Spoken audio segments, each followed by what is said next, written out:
Bentley at the 1. Bentley has an angle, and he's got just the kicker to beat. Bentley at the 30, the 25, the 15, a 99-yard kickoff return. Over the top. Oh, stuffed by Bertrand. Yikes. Now it's time for Illini Drive, your home on the way home for Illini sports every Monday at 6. Only on Champagne's Alternative, WPGU 107.1 FM. Joey Gelman, host, Chicago, Illinois. Steve Bourbon, co-host, St. Charles, Illinois. Sam Sherman, co-host, Wilmette, Illinois. Jeff Omer, social media guru, Naperville, Illinois. Torrance Surreal, producer, Shad City, baby.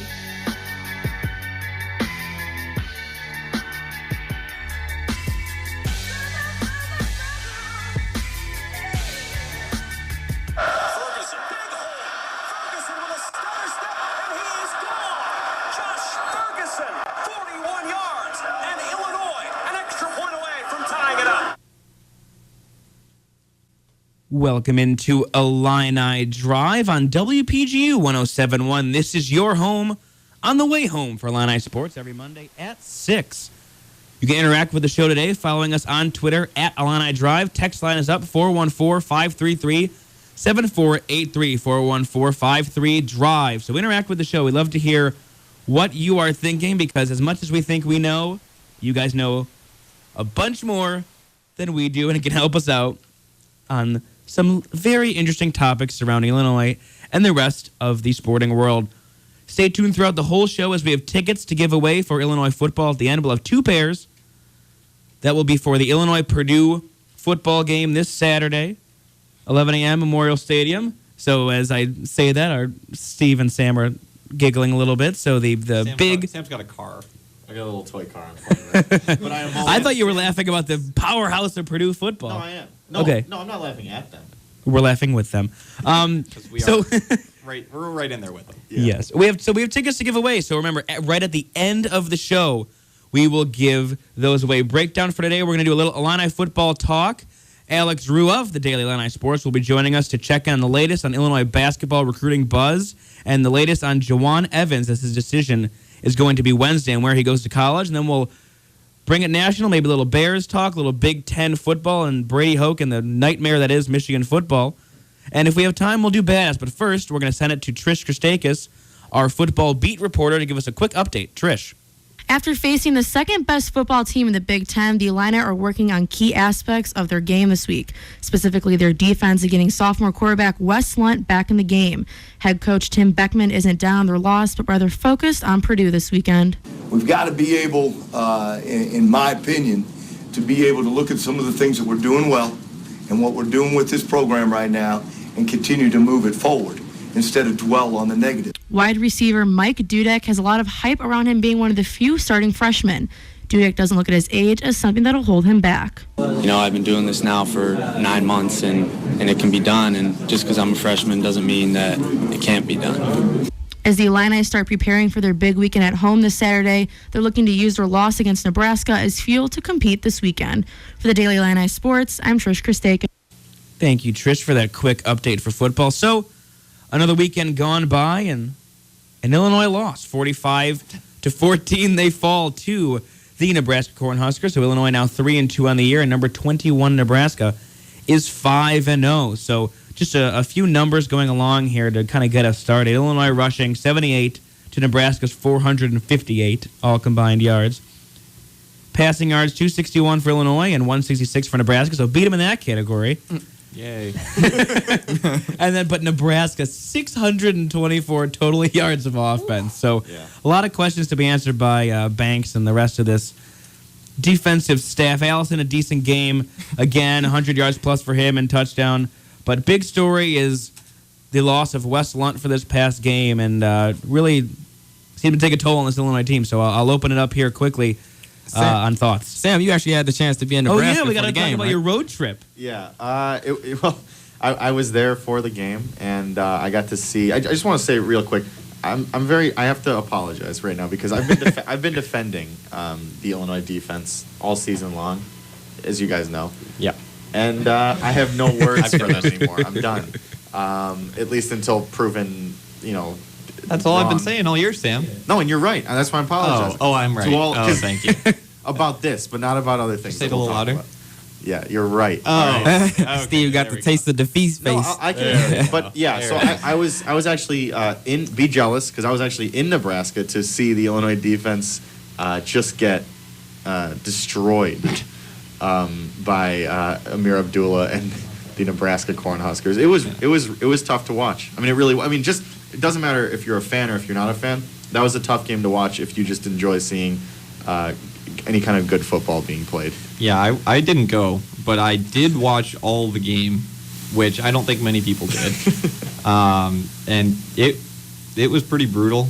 I mean, the Illinois run defense, I'm not sure they had no stuffs really. Every play, a good play for Illinois was giving up only like 4 yards. And it's weird because everyone knew that Abdullah was, and really just running game in general, and especially Abdullah, was going to tear up the Illinois defense. But for some reason, like when it was happening, it was still just sort of like, wow. Like you kind of, once you see it, it's even more, it doesn't surprise you, but it's just like, oh, okay.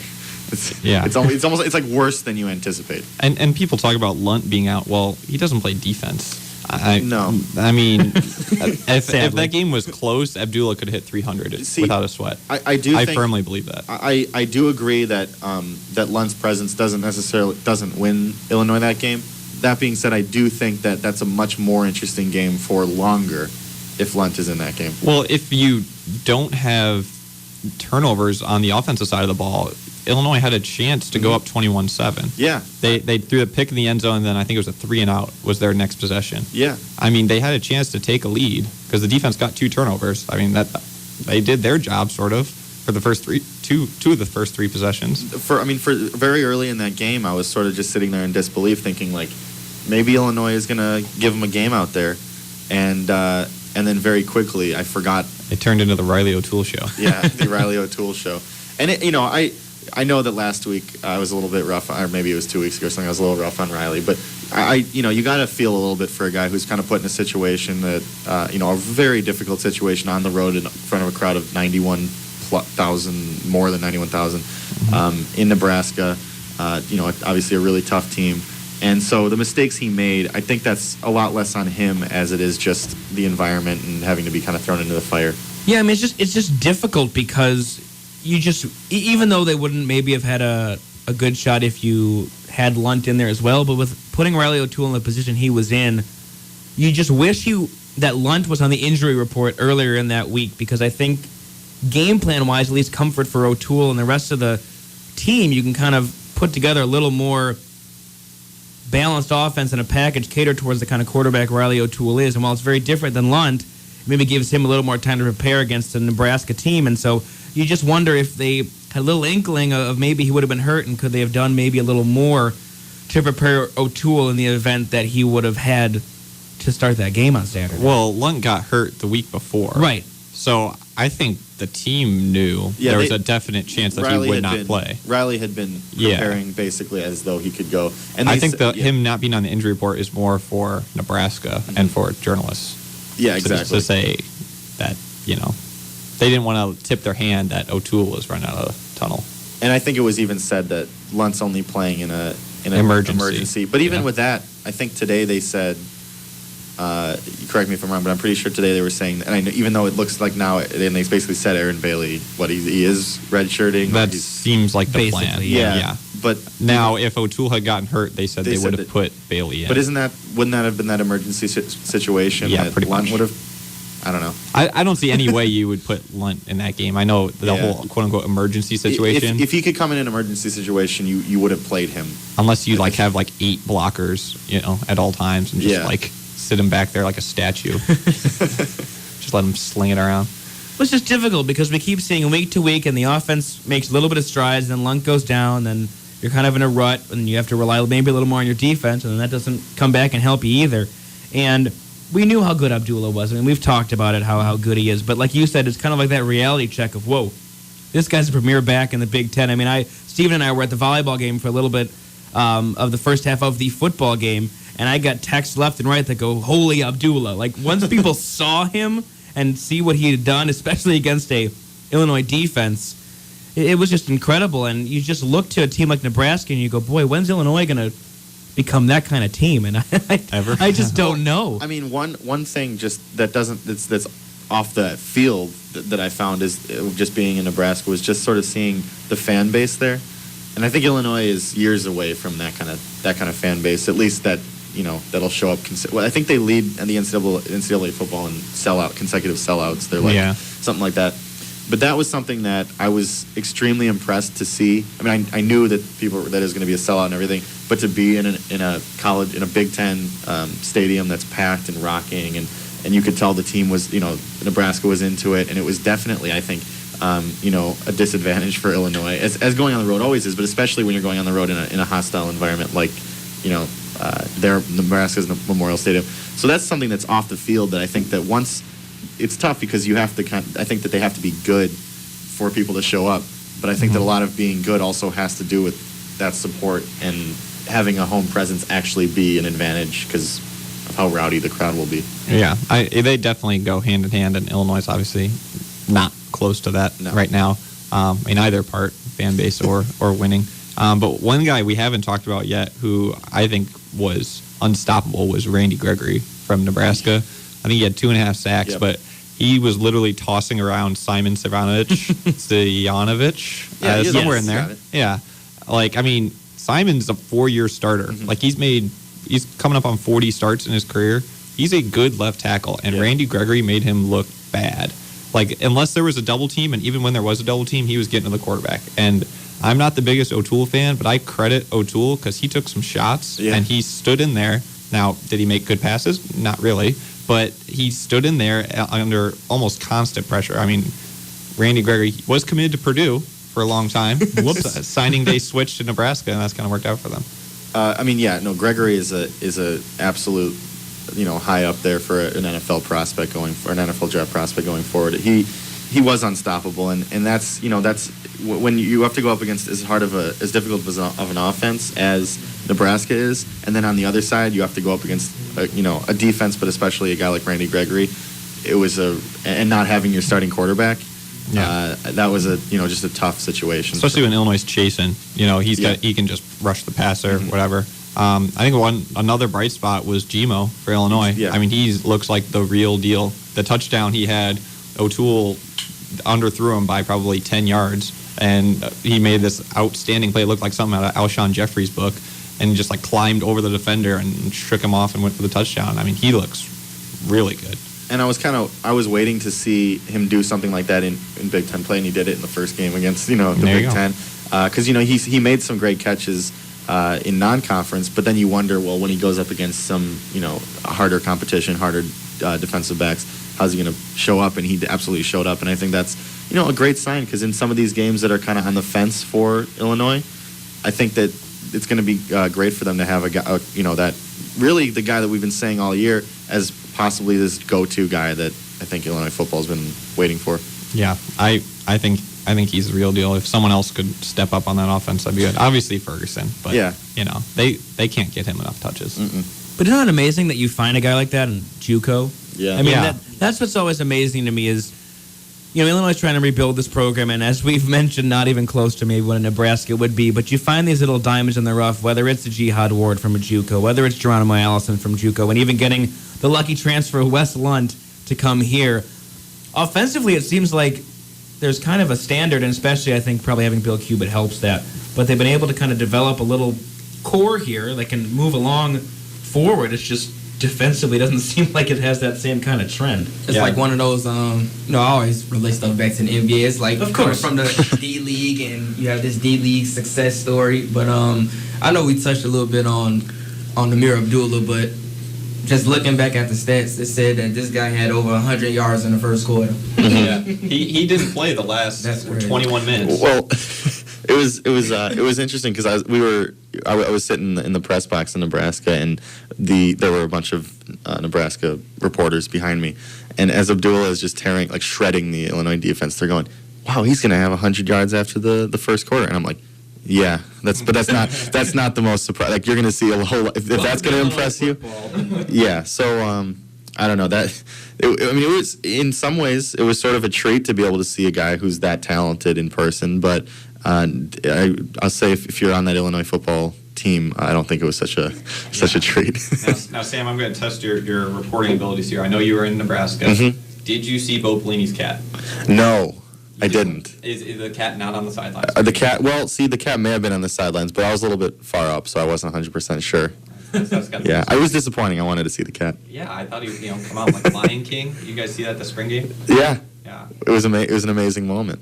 I know it might be a corny word, but love is out there. Well, Bo Pelini does love that cat, yes. I mean, looking forward for Illinois, they've got Purdue this week. Which is I like to call it a conflict of interest game for you. And I know that, for you, sorry, Steve, I forgot. Sometimes I forget. Huh? I thought you were going to call me Sean. No, I just forgot that we're not currently we will be seen on Wednesday night. Yes. But not right now. We're on the radio. Anyway, because you grew up a Purdue fan. I did. And now, my dad went there. Obviously, we're not a fan of any team here on Illini Drive, but maybe at one point in your life you were an Illinois fan. Maybe. So now, have you thought about that at all? That this weekend is. It's your trap game. Every year, I grew up. My neighbor, who is my current roommate, was the biggest Illini fan, and so we grew up going to Purdue Illinois games for years. Uh-huh. Quick side note: former Boilermaker Kyle Orton, now a starter on the Buffalo Bills. Yes. So, what a great Boilermaker's doing big things. Cradle of quarterback. Can you tell us anything about this Purdue team? They are bad. Yeah, I mean, looking at the numbers, they went up 10-0 on Iowa last week, then lost 24-10. They had 90 yards total rushing, 61 passing.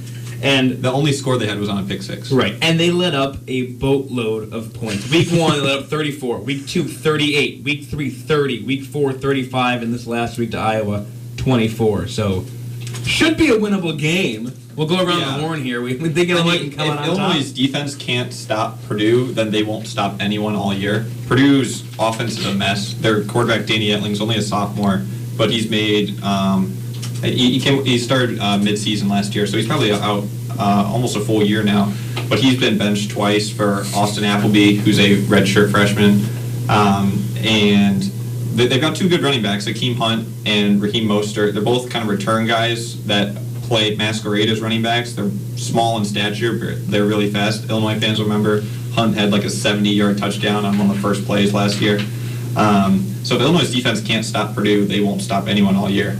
Purdue's defense is not supposed to be great, but they're decently feisty. Frankie Williams in the secondary is pretty good. He's a safety. He got ejected for targeting one game, so that was cool. Fun fact. I don't know. Ryan Russell's a defensive end. Everyone's kind of hyped him as the next Purdue defensive end. Obviously, they've had Ryan Kerrigan, Anthony Spencer,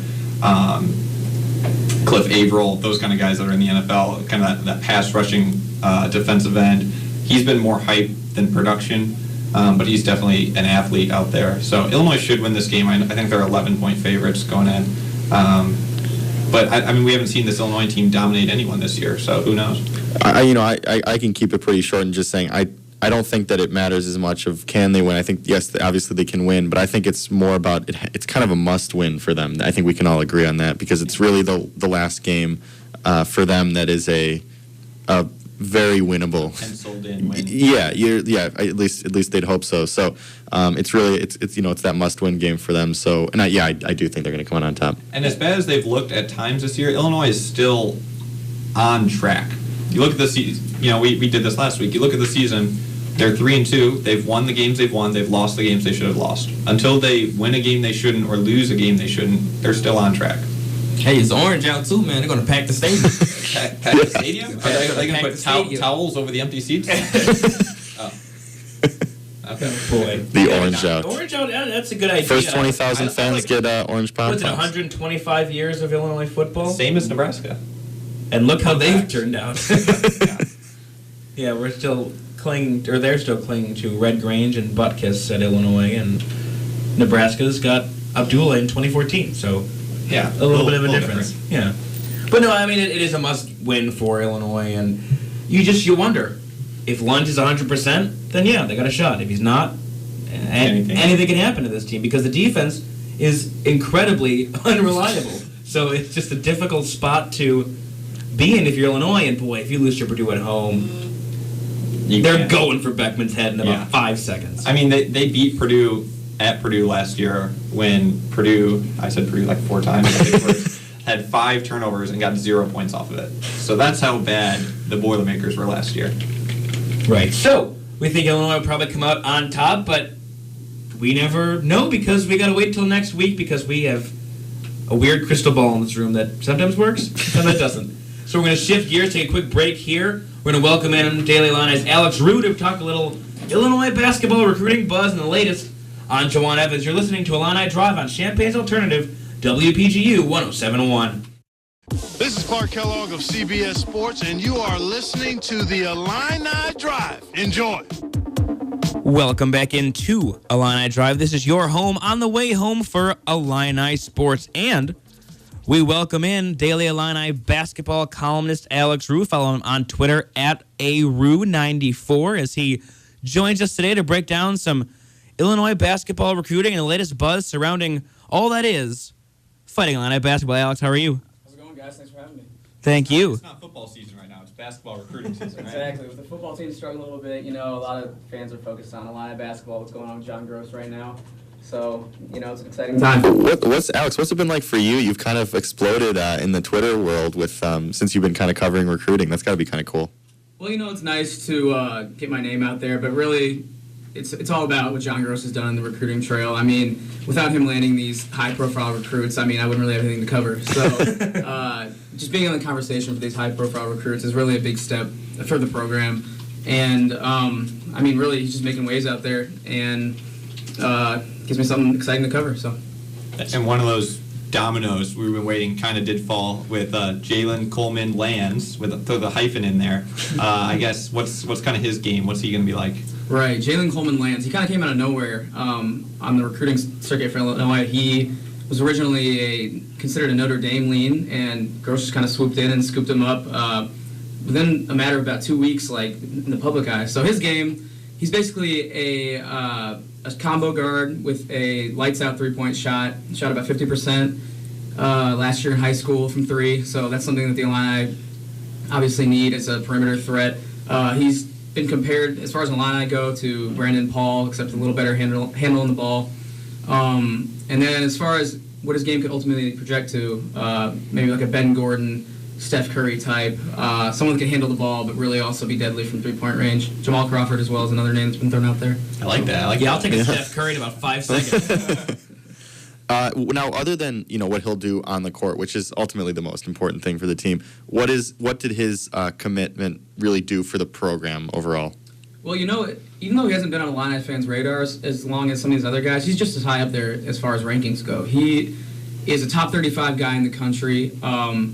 He's from a big-time prep school, and another big thing is he's from a school in Indiana, which is just a huge step to get into that state for John Gross. We haven't got to recruit without mentioning Eric Gordon, who I don't know who that is. But without mentioning him, we haven't got a recruit from the state of Indiana since the mid-'80s. So it's just really a big step to make inroads into a state like that for John Gross, and to really expand outside of Illinois when we haven't had as much luck in the Chicago area as of late. What I want to know, where is IU on Coleman? I feel like they kind of locked down Indiana, don't they? I heard that they were in it early. For whatever reason, they fell out of it. I guess Notre Dame kind of took the in-state initiative on that one, and then fell out of favor with him, and it was just really down to UNLV and Illinois for Coleman Lands. And I guess after his official visit to Illinois a couple weeks ago, Illinois must have really blown him away, and he pulled the trigger a couple days after that. I like that he sent out a tweet during the middle of the day, I assume, probably during class, hopefully. I think that would add to it. So coming up this week, we got Juwan Evans, another point guard, this time out of Texas. So he's deciding this week, around Wednesday. I know you've been talking to his mentor. Yeah, I've had a good communication with his mentor. So just to explain, is a mentor is it a coach? His mentor is, I believe it was formerly his AAU coach, but right away off the bat, he described himself as his mentor, who has known him basically his whole life. So he's been involved with that family for a long time. He really is involved in, I believe, the decision-making process that Juwan is going into. He's handling all the interviews and stuff like that. So he's heavily involved in this recruitment, and any information that Juwan Evans would want out there, he would know. So basically, Juwan's deciding Wednesday. He's not going to have one of those press conferences with like a hat and table and all that. He's just going to put out an article on ESPN.com with their reporter Reggie Rankin, and we should know about midday Wednesday's decision. It's between Oklahoma State, Illinois, and USC. The two favorites right now are Oklahoma State and Illinois. So what have you seen then, either online or just on how he plays and what his mentor has kind of told you on what kind of both player and guy you would be getting in a guy like Juwan Evans? Yeah, Juwan Evans is really a dream scenario point guard for John Gross. Mm-hmm. He's someone that can handle the ball, has the ball on a string. He distributes the ball effectively. He's very athletic. He's about 6 foot, 160 pounds, and with a frame that can add a lot more muscle. And basically, when I've seen clips of him, I've never seen him in person, but clips, looks a lot like Chris Paul. He can penetrate any defense with ease. He can really just dish the ball, and he's really a creator on the offensive end of the floor. And see, that's what I like, creating your own shot. You're always looking for those kind of guys, because we've seen a bunch of point guards, whether it's here or in other places, where they're just kind of the distributor, and if they're open, they'll score and get you points. But you're always looking for those creators. So when we talk to you and you tell us Coleman Lands is compared to a Ben Gordon, Steph Curry, shot creators, point scorers, and then you have a new one, Chris Paul, shot creator, point scorer. Those are the kind of guys you can really build a nice program around, because they're not relying on others. They can do their own kind of style of play. Yeah, that's the thing about Evans. He's going to have, if he comes here, he's going to have talent surrounding him. He's going to have Kendrick Nunn, Malcolm Hill, Jalen Coleman Lands, and Aaron Jordan. And he's just going to have a lot of shooters to dish the ball to. And that really opens up the lane for him. So he's going to have Aaron Cosby as a senior. That's huge as well. So someone like that who can penetrate the lane, create open shots for guys, that's someone that John Gross could really use in the type of offense he would ideally like to run. And that's something Illinois hasn't had recently. I mean, it seems like watching the team last year, it was watching Rivante try and go into the lane, and everyone collapses on him, Yeah, the dynamic of the team should really change soon here, especially if they're able to land one of these top point guards like Juwan Evans. Last year, the lane was clogged a little bit with guys who were trying to attack, but didn't have great outside shooting. Tracy Abrams out this year to injury. There'll be an opportunity for guys like Jalen Tate to step up and beyond. If Juwan Evans were to commit, the team should look a whole lot different than it has in the past, with basically the lane being clogged up. So does the Abrams injury and now having him play out his senior year next year hamper a chance at Illinois to get a point guard like Evans, because that slot would be technically or most likely filled for that 2015 season? I asked his mentor about that, and he said that Evans would not be discouraged playing alongside someone like Abrams. And that's due to the fact, pretty much, I feel like, because Abrams is not a prototypical point guard, he's someone that can slide over to the 2 during his 5th year if we get someone like Evans to play the 1. His mentor, the only person that his mentor would not want to play alongside was Jalen Brunson, and as we know, he committed to Villanova.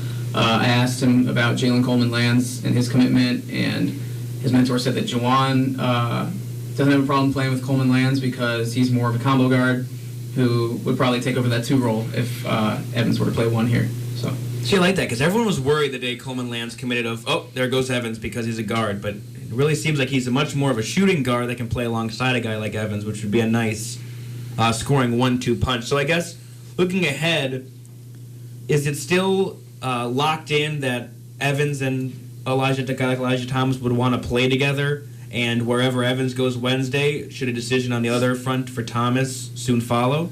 Well, I think that whole package deal with Evans and Thomas has been overhyped. Okay. They are friends, and they are teammates, and they are in the same area right now of Texas and Dallas, but I don't think they're by any means a lock to be a package deal. I think Evans is going to take his time and make his decision. I think Thomas is going to make his decision, and it's just going to depend on the best fit for both of them.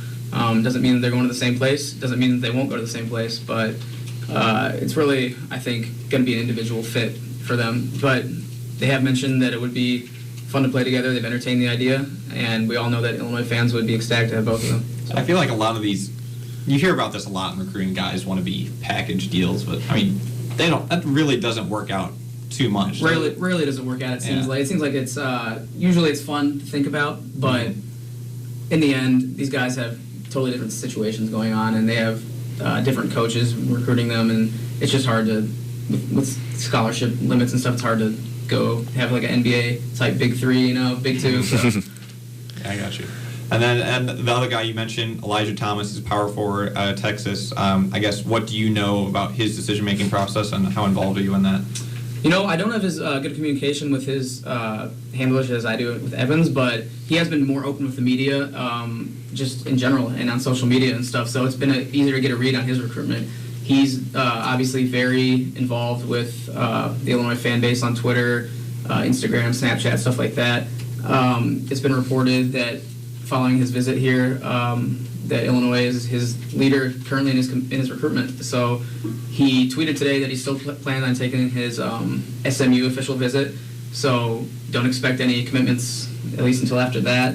And he still has this weekend? Yes, this weekend. And he still has a Texas A&M official visit lined up as well. So originally it was scheduled that he would announce on ESPNU in the middle of November, but he has expressed that he may move that up just because it's a long ways off, and he might be getting worn down. He maybe wants to pull the trigger, but it's really up in the air right now. Obviously, the Illinois fan base is hoping for both of these guys, but let's just look at it worst case scenario right here, and they land the classic Illinois way. The classic Illinois way, and they don't get either of them. Is that a disaster, or is, just like you were saying before, being in the conversation still kind of going in the right direction and everything? Well, what a lot of fans are overlooking right now is that we're still in great shape. We have Aaron Jordan, who is, in my opinion, underrated as a shooting guard. We have DJ Williams out of Simeon, who is kind of a point forward type player. He's also very dangerous and will most likely develop into a great player. And then we have Jalen Coleman-Lands. That itself right now is ranked as the 6th best class in the country. So that will drop if we don't get anyone else, but it's still a very good recruiting class, and we're still set at most positions of need going forward. And you can't forget that even if we don't get Juwan Evans or Elijah Thomas, John Gross is pursuing other players on the recruiting trail as well.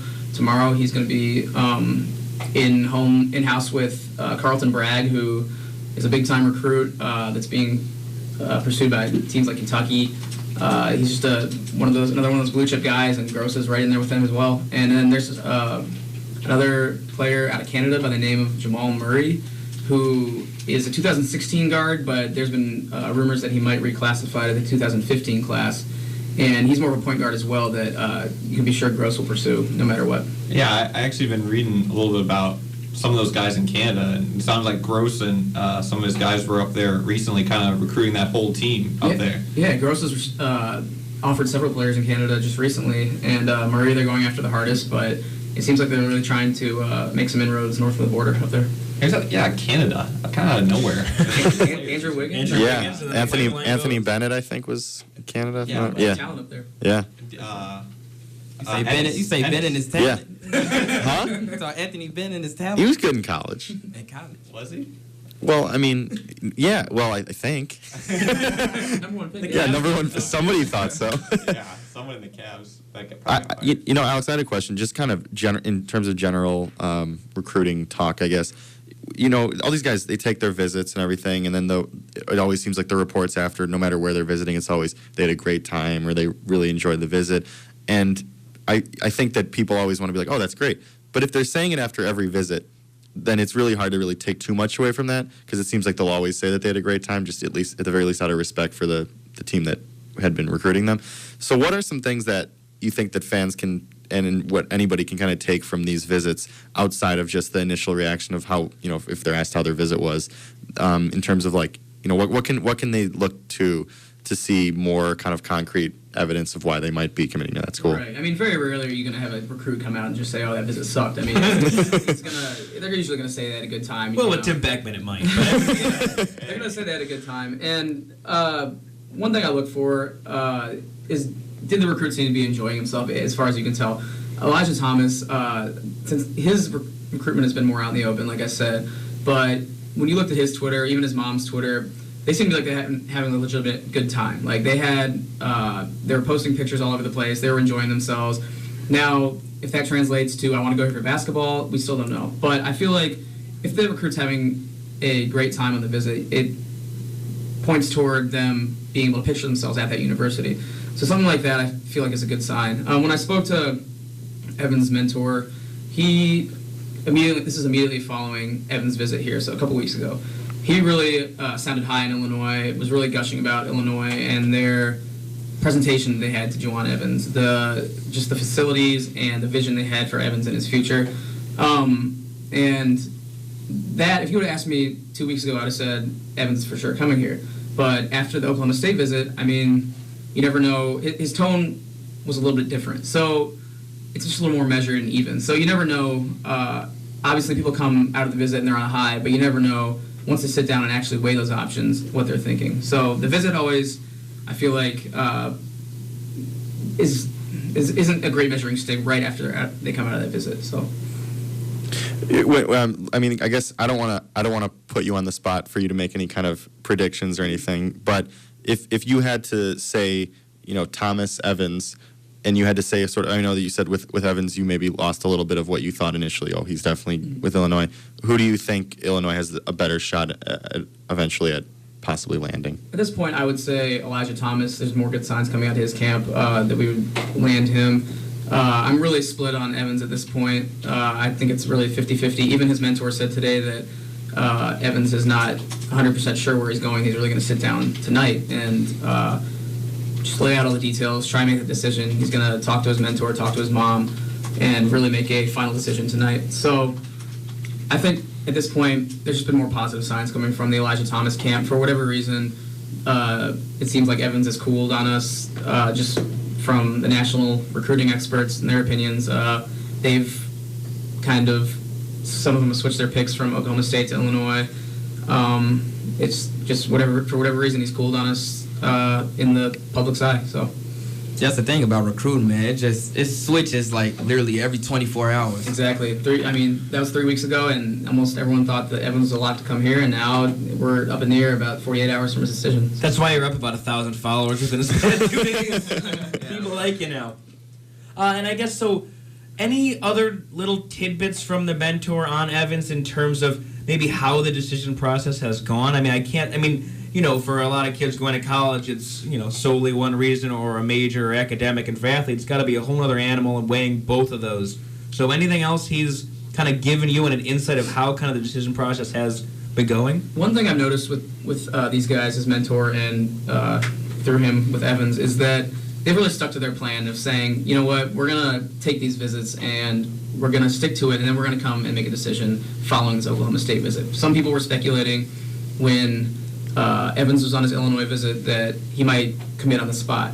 And the whole time Evans was saying, no, I'm going to stick to my plan. I'm going to wait it out, and I'm going to see what these schools have to offer. And that's exactly what they've done. So I wouldn't expect any leaks coming before Wednesday necessarily, just because they've kept it so close to plan. And, they've really done it by the book, and they've said what they're going to do, and they've done it.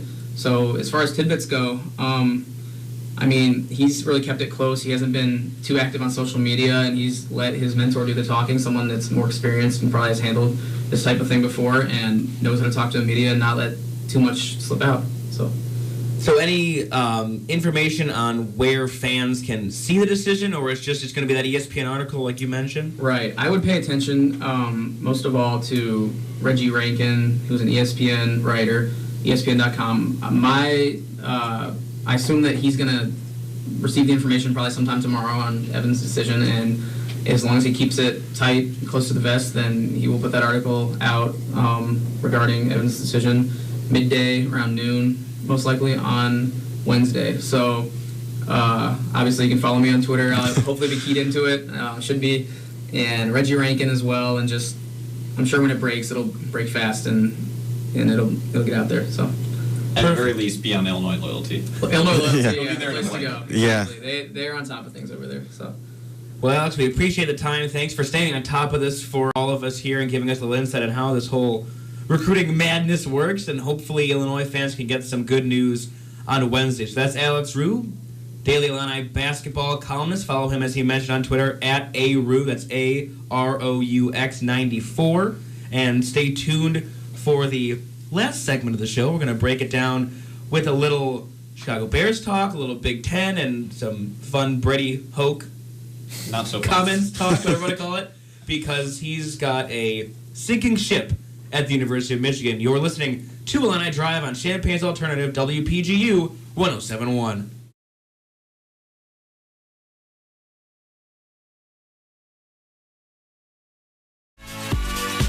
Back here on Illini Drive, it's Joey Gilman alongside Steve Bourbon, Sam Sherman, the ever-dangerous Jeff Omer, and the freshly clean-cut Torrance Sorrell with his new haircut. Maybe we can. I got a question for you. Did you save the dreads? Oh, yeah, I kept them. What are you doing with them right now? I don't know. I hung it up like a jersey, man. Oh, my God. I don't know when I'm going to bring it back. I don't know when I'm bringing it back, man. Torrance, you actually look like it's like a completely different look. It's amazing. Yeah, a lot of people say it. Yeah. No, got a lot of compliment from the ladies. Okay, all right. And make sure the camera is yeah. Fans on UPTV that watch on Wednesday, you get to see a brand new Torrance Sorrell. And you also get the Evans decision too. See? That's true. And you get to see Sam Sherman's shirt if we can zoom in somewhere. And I go, Sam, what's your shirt? He goes, I don't know what it is. I go, that's you, isn't it? He goes, it's not me. Yeah, it's me. Sam has wearing a shirt with his face on it, along with his face on his head. I think that what we should do is make this the official shirt of the Illini Drive. I think we should all get Sam Sherman shirts. Yeah. Sam Sherman Is there any naysayers here, or can we just do it? We're always pointing at each other. Oh, that's true. and then you guys know, like when after the Illini Drive season is over, you'll always have me on your shirt that you'll probably wear every day because it's that good of a shirt. Yeah, I'm in. I would think so. Yeah. Or we get each one with each one of our faces on it, and then we should kind of like just the me on the shirt. Our thanks to Alex Rue, who joined us last segment. He is, boy oh boy, been on top of all this recruiting stuff. I'm happy he's doing it, and I don't have to do that because that's a lot of stuff you have to. No, but he couldn't be any more involved than There's a couple of those guys each year that just come along. Whether it was Taylor Rooks last year with Cliff Alexander, this year Alex is on top of one of the big time recruits for a potential Illinois landing spot on Wednesday, and just good work by him, and the fact that he's been on the phone with his mentor and with the coaching staffs the whole process. I mean, when Alex walked in the door today at 6 o'clock, he said, "Yeah, I'm happy. Really excited to come on." And hey, just got off the phone with Evan's mentor about 5 minutes ago. He's tuned in with everything, and I'm sure we'll have him on in the future. And that's probably good news for Illinois fans because that means that there will be more recruits to talk about. It got to be hard, doing recruiting, man, covering 17, 18-year-old kids. Younger now. People are starting to focus, like 8th graders and things like that. That's what amazed me. It's like no one was recruiting me when I was, coming out of high school of the, I couldn't imagine why. Here at All-Star Center. No one was looking for me. I still got 1 year. I'm ready. I'll redshirt. I redshirted my freshman year.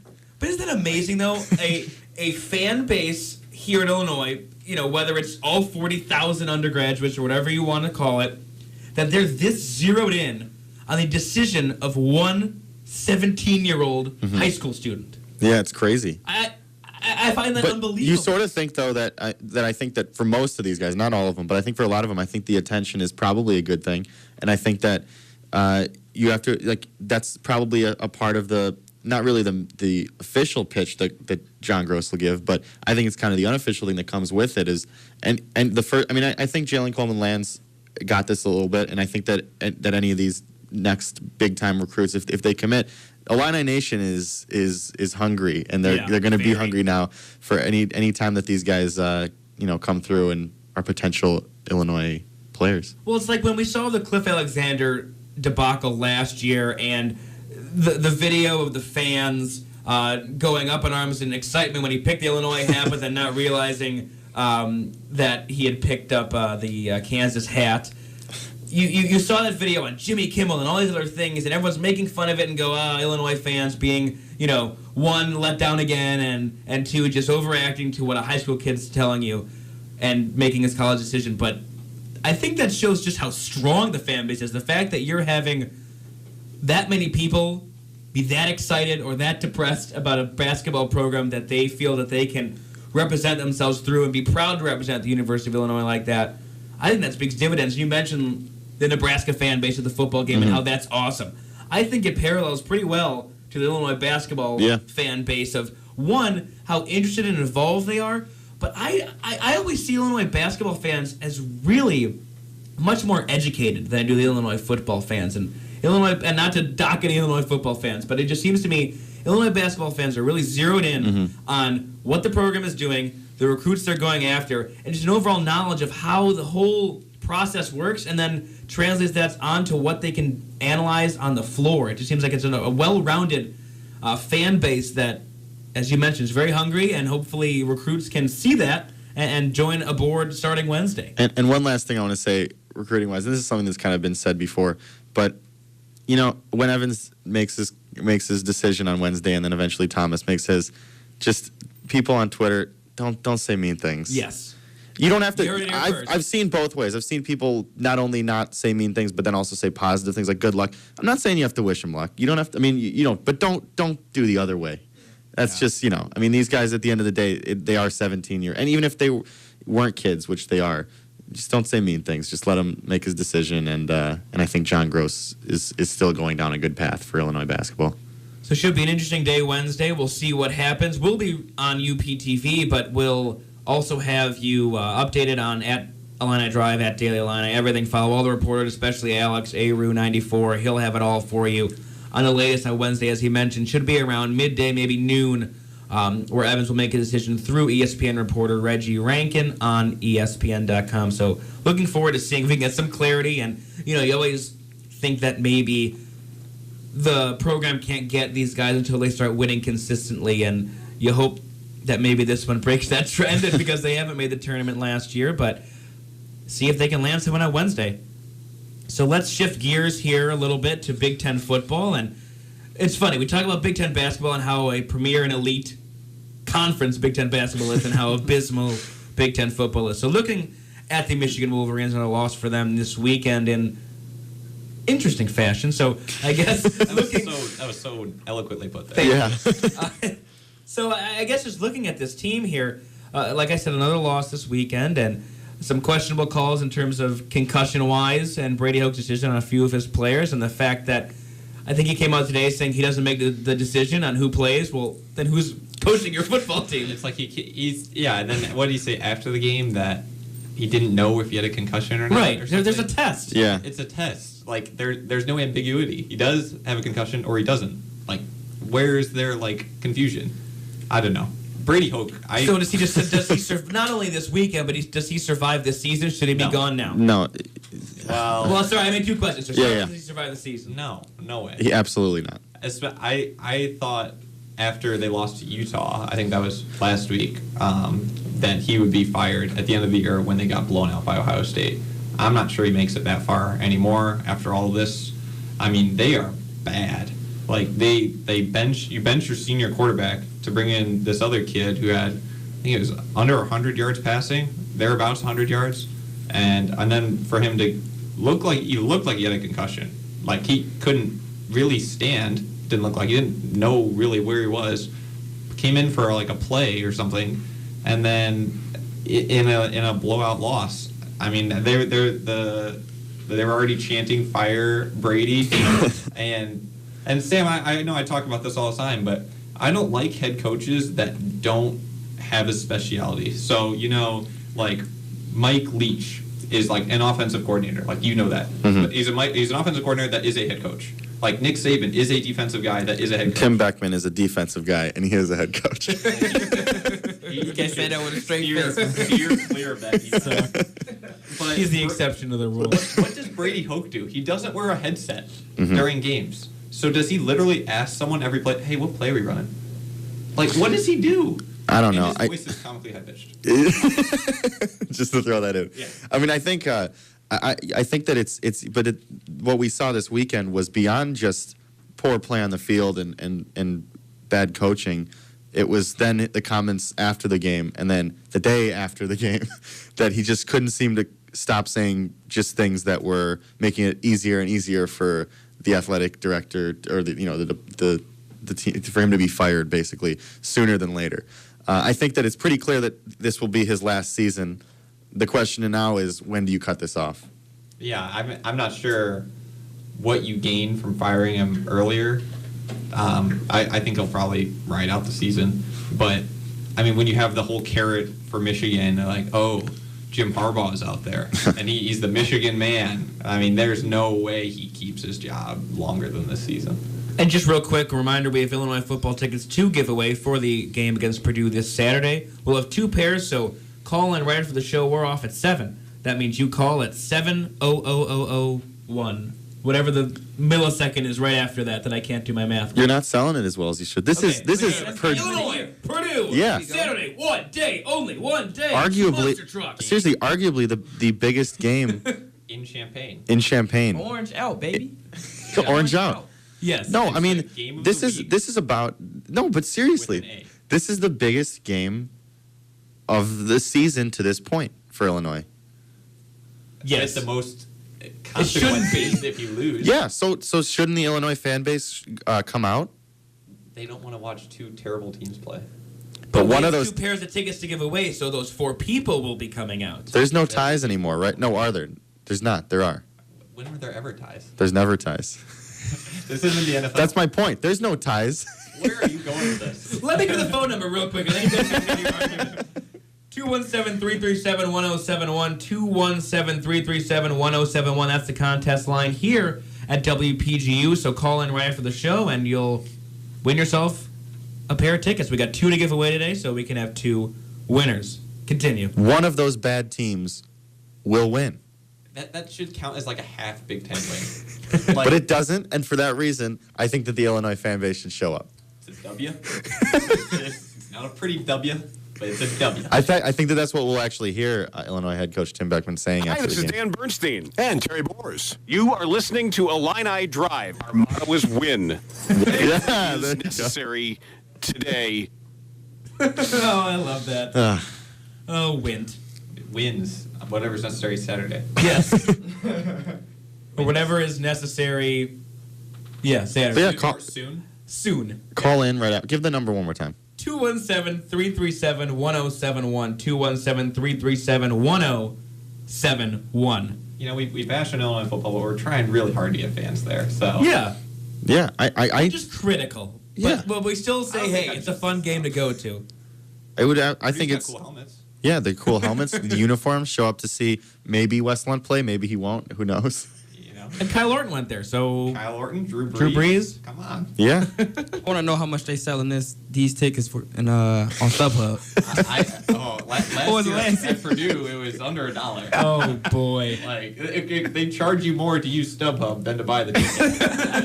That's the shipping and handling. If you don't win the tickets today by calling in, don't worry, because you should still call in and try to win the tickets. But if you don't, just go to StubHub and it's basically free. Yeah, because we have them free, they have them for $1. So we all stationeers winning, but they lose and no ties. Let's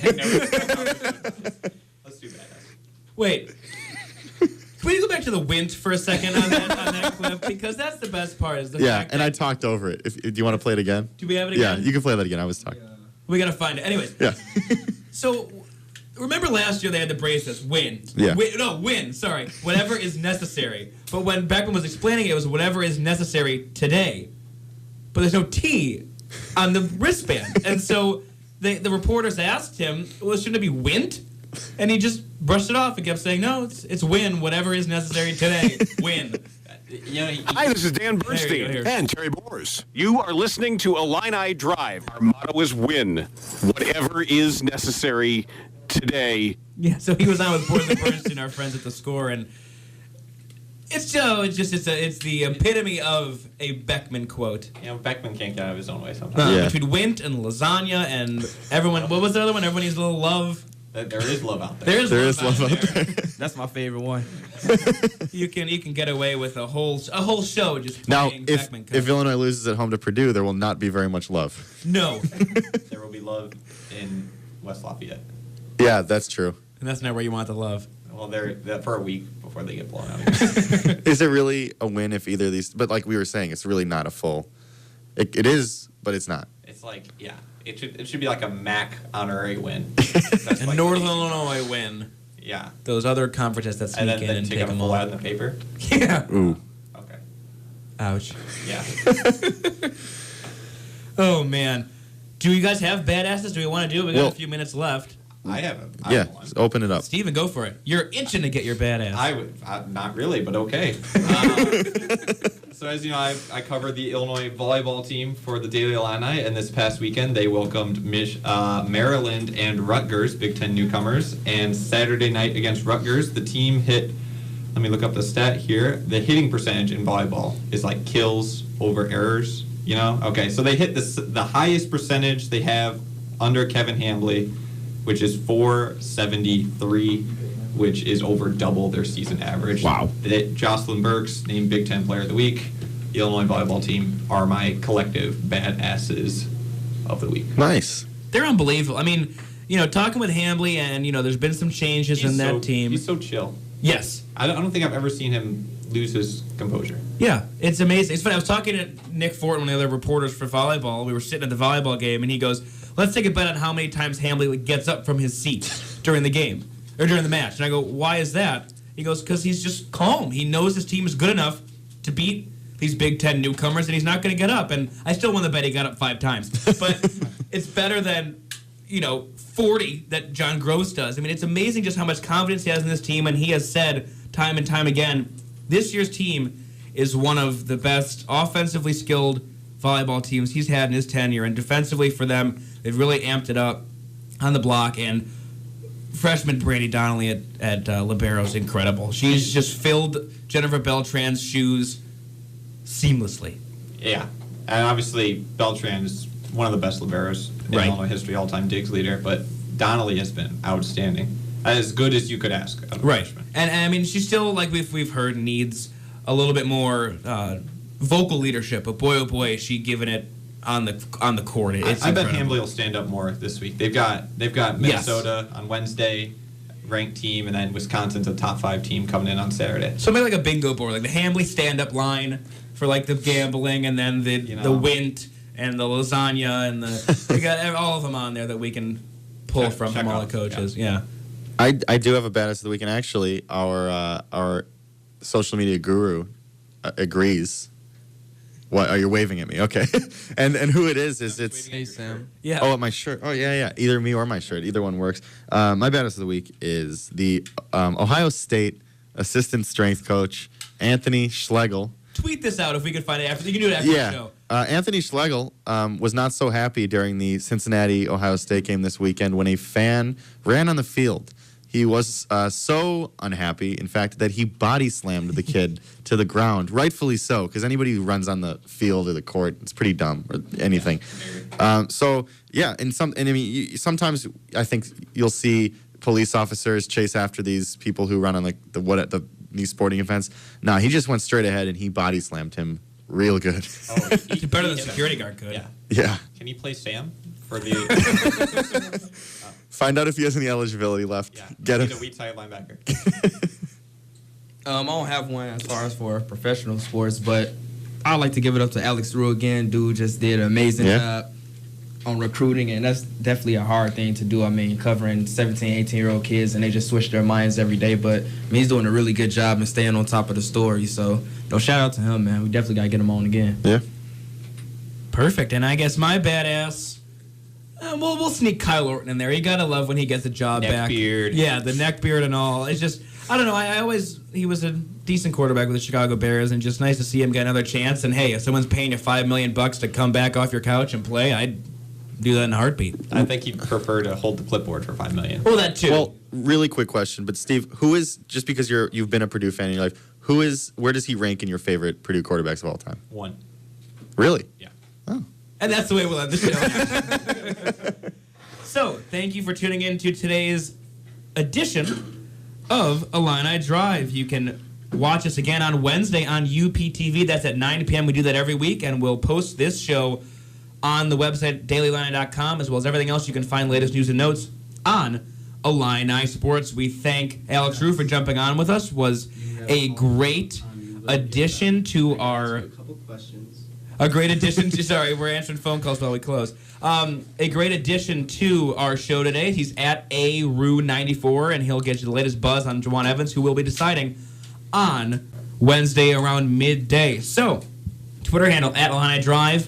Follow all of us as well to find the latest news and notes. Tickets to give away still. Jeff's answering the phones, 217-337-1071, 217-337-1071. Thanks to Stephen Bourbon, Sam Sherman, Torrance Sorrell, Jeff Omer, and the UPTV crew. This is your home on the way home for Illini Sports and Champagne's Alternative, WPGU 1071.